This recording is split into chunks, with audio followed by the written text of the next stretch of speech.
নমস্কার সবাইকে। সবার কি অবস্থা, কেমন আছেন সবাই? আমরা সবাই ভালো আছি। মা আর হচ্ছে ছেলে। এই তো আজকে রান্নাবাড়া নিয়ে চলে আসলাম আপনাদের। তো দেখতেই পাচ্ছেন অনেক রোদ উঠেছে, আজকে কিন্তু ভীষণ গরম। তো আমি সকালে হচ্ছে একটু বাজারে গিয়েছিলাম ফুল নিয়ে আসতে। তারপর হচ্ছে আসার পথে দেখি পুঁই শাক। তো পুঁই শাক দেখে কিন্তু লোভ লেগে গেল যে পুঁই শাকটা আমার ভীষণই পছন্দ। তো তারপরে দোকানদারকে জিজ্ঞেস করলাম পুঁই শাক কত করে আটি। তো বললো 40 টাকা। আমার তো দাম শুনে মাথা নষ্ট একদম, যে খাবো একা 40 টাকা পুঁই শাক নিয়ে।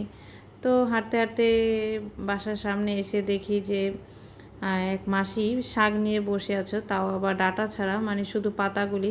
তো আমি 10 টাকার হচ্ছে অনেকগুলি শাক নিয়ে আসলাম, শুধু পাতা।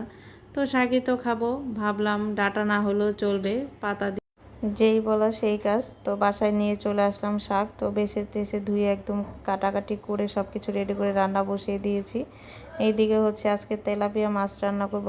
আদরের পছন্দ করে তেলাপিয়া মাছ, ও আবার হচ্ছে ঝোল খায় না, ওর জন্য তেলাপিয়া মাছ হচ্ছে ভেজে রাখতে হয়। যে কোনো মাছই ভেজে রাখলে তারপর ও খায়। তো ভাত টাত হওয়ার পরে হচ্ছে সব কিছু রেডি করে মা ছেলে মেয়ে খাওয়া দাওয়া করলাম। খাওয়া দাওয়া শেষে হচ্ছে আমার হচ্ছে কেকের অর্ডার ছিল 3টা। তো একটা ছিল চকলেট, একটা ছিল ভ্যানিলা, একটা ছিল ম্যাঙ্গো। তো 3টা কেকই হচ্ছে আমি রেডি করে দিয়েছি, দেখতেই পাচ্ছেন একদম স্লাইস করে কেটে নিয়েছি।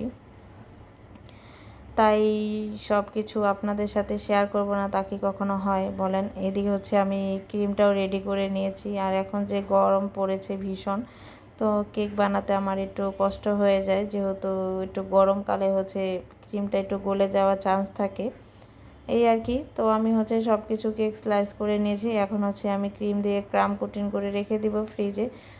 ফ্রিজে যদি সেট না হয় তাহলে কেকটা ভালো হয় না ফিনিশিংটা। তারপর হচ্ছে প্রথমে হচ্ছে ম্যাঙ্গো কেকটা হচ্ছে রেডি করব। ম্যাঙ্গো কেকে হচ্ছে সিরাম দিয়েছি। আর এই সিজনে কিন্তু এখনও আম আসেনি, পাকা আম। তো পাকা আমের স্বাদ পেতে চাইলে অবশ্যই ম্যাঙ্গো কেকটা খেয়ে টেস্ট করে দেখতে পারেন। কেননা ম্যাঙ্গো কেকটা হচ্ছে একদম পাকা আমের স্বাদ এনে দিবে আপনাকে। আর চকলেট কেক তো সবাই পছন্দ করে, এটার আর বলার কিছুই নেই চকলেট কেকের বিষয়ে। তো সবচেয়ে মজার বিষয় হচ্ছে কি, আমি এদিকে হচ্ছে কেক রেডি করতেছিলাম আর আদর হচ্ছে পিছনে আমার কি করতেছে সেটাই আপনাদের সাথে শেয়ার করব। সবাই ভাবে যে আমি কেক বানাই বলে নাকি একদম বাসায় কেক বানিয়ে বাচ্চাদের সবাই মিলে খেয়ে নাকি একদম ভরপুর। আসলে তা না। নিজেদের জন্য যখন আমি কেক বানাই আমার মনেই চায় না যে আমি কেক বানাবো। আদর তো ক্রিমওয়ালা এত কেক পছন্দ করে না, ও হচ্ছে নর্মাল কেকই পছন্দ করে বেশি। তো যখন মনে চায় তখন বলে, তখন হচ্ছে ক্রিম ছাড়াও কেক বানিয়ে দিতে আমার অনেক কষ্ট লাগে এখন, কেন জানি না। তো যখন অর্ডার আসে তখন বানিয়ে ফেলি, কিন্তু বাসার জন্য নিজের জন্য কেক বানাতে মন চায় না। তখন কোনো রকম কেক ক্রিম দিয়ে ডিজাইনও করতে ভালো লাগে না, ডিজাইনও করি না সেই রকমভাবে। ক্রাম কোটিং করে ফ্রিজে রেখে তারপরে ওটাই হচ্ছে আদরকে দিয়ে দিই, এরকম একটা ব্যাপার হয়ে গেছে এখন।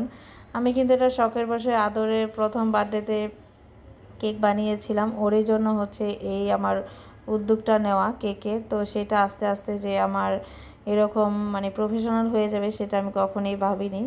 তো যাই হোক, দেখেন এইদিকে আদর হচ্ছে কি করতেছে, আমি হচ্ছে কেকের ফাইনাল ফিনিশিং দিয়ে রেখে দিব এখন ফ্রিজে।